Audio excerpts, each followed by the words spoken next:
2 மினிட்ஸில் இப்படி இருக்கிற இமேஜை இந்த மாதிரி நீங்கள் எடிட் பண்ணணும்னு ஆசைப்பட்றீங்களா? அது மட்டும் இல்லாமல் உங்களுக்கு எடிட்டிங் கொஞ்சம் கூட தெரியலையா? ஸோ கவலைப்பட வேண்டாம். இந்த மாதிரி இமேஜை மொபைலில் 2 நிமிஷத்தில் எப்படி க்ரியேட் பண்ணுறதுன்னு நான் உங்களுக்கு காட்ட போகிறேன். So welcome to edit wrought. So first உங்கள் மொபைலில் இருக்கிற பிக்சார்ட் ஆப்பை ஓப்பன் பண்ணிக்கிட்டு பேக்ரவுண்ட் வந்து பார்த்திங்கன்னா ஒயிட் கலரில் கொடுத்துக்கோங்க. அதுக்கப்புறம் க்ராப்புன்ற ஆப்ஷன் போயிட்டு அதுக்குள்ளே இன்ஸ்டாகிராம் ஸ்டோரிஸுன்ற ஒரு ஆப்ஷன் இருக்கும், அதை கிளிக் பண்ணிக்கோங்க. அப்போ தான் வந்து பார்த்திங்கன்னா சைஸ் வந்து நமக்கு ஏற்ற மாதிரி மாறும், அந்த இன்ஸ்டாகிராம் ஸ்டோரிக்கு ஏற்ற மாதிரி. இதை கொடுத்துட்டு அப்புறம் வந்து பார்த்திங்கன்னா ஆட் ஃபோட்டோன்னு ஒன்று இருக்கும், அதை கிளிக் பண்ணிவிட்டு நமக்கு வேண்டிய ஃபோட்டோ வந்து செலக்ட் பண்ணிக்கோங்க. சாய் பல்லவி ஃபோட்டோ 2 ஃபோட்டோ வந்து நான் செலக்ட் பண்ணிக்கிறேன். இப்போ வந்து பார்த்திங்கன்னா இந்த ஃபோட்டோ வந்து பார்த்திங்கன்னா ஃப்ரண்ட்டில் வரும், அதை வந்து ரிமூவ் பேக்ரவுண்ட் வந்து கொடுத்துக்கோங்க. இப்போ வந்து பார்த்திங்கன்னா பேக்ரவுண்ட் ரிமூவ் ஆகிடுச்சு. இந்த ஃபோட்டோவை வந்து செலக்ட் பண்ணிவிட்டு லேயர்ஸ் போயிட்டு ஃப்ரண்ட் கொண்டு வந்து போங்க. ஓகே, இப்போ இது கொண்டு வந்துட்டு பேக்ரவுண்ட் வந்து ரிமூவ் பண்ணிக்கோங்க.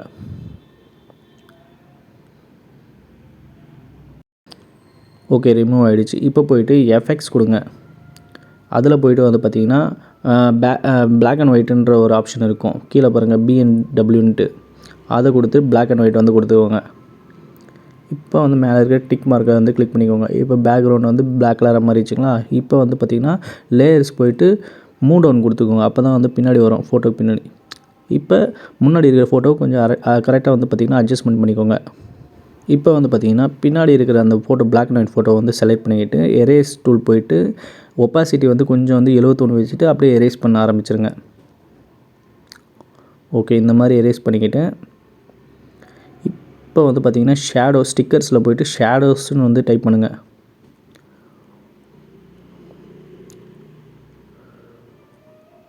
ஓகே, இப்போ கீழே வந்து பார்த்திங்கன்னா இந்த ஷேடோ வந்து கிளிக் பண்ணிக்கிட்டு கீழே வந்து பார்த்திங்கன்னா மேடம் சாய் பல்லவியோட கால் கிட்ட வந்து கொண்டு வந்துக்கோங்க. ஓகே, இப்போ ஒப்பாசிட்டி வந்து அப்படியே கம்மி பண்ணிக்கோங்க, கால் கிட்ட கரெக்டாக ஷேடோ வந்து படுற மாதிரி. ஓகே, இது செலக்ட் ஆகிடுச்சு. இப்போ இன்னொன்று வந்து அது டூப்ளிகேட் எடுத்துக்கிட்டு இன்னொரு கால் கிட்ட வச்சுக்கோங்க. ஓகே, இப்போ வந்து டெக்ஸ்ட்டுக்குள்ளே போயிட்டு பேர் வந்து டைப் பண்ணிக்கோங்க. ஓகே, டைப் பண்ணியாச்சு. ஃபாண்ட் வந்து உங்களுக்கு ஏற்ற ஃபாண்ட் வந்து டவுன்லோட் பண்ணியிருந்தால் அதுக்கேற்ற மாதிரி நீங்கள் செலக்ட் பண்ணிக்கோங்க. என்கிட்ட இந்த ஃபாண்ட் இருக்குது, இதை நான் செலக்ட் பண்ணிக்கிறேன். ஓகே, கரெக்டாக வந்து செட் ஆகிடுச்சு. இப்போ வந்து இந்த ஃபோட்டோ வந்து நீங்கள் டவுன்லோட் பண்ணிக்கலாம். ஸோ கைஸ், அவ்வளோதான் வந்து முடிஞ்சது. இதே மாதிரி நிறையா சிம்பிள் எடிட்டிங்ஸ் வந்து ஏதாவது எடிட் பண்ணணும்னு நீங்கள் ஆசைப்பட்டீங்கன்னா மறக்காமல் இந்த சேனலை சப்ஸ்கிரைப் பண்ணிக்கோங்க. இதே மாதிரி தொடர்ந்து வீடியோக்கள் வந்து பார்த்திங்கன்னா இந்த சேனல் அப்லோட் ஆகிட்டே இருக்கும். And then by.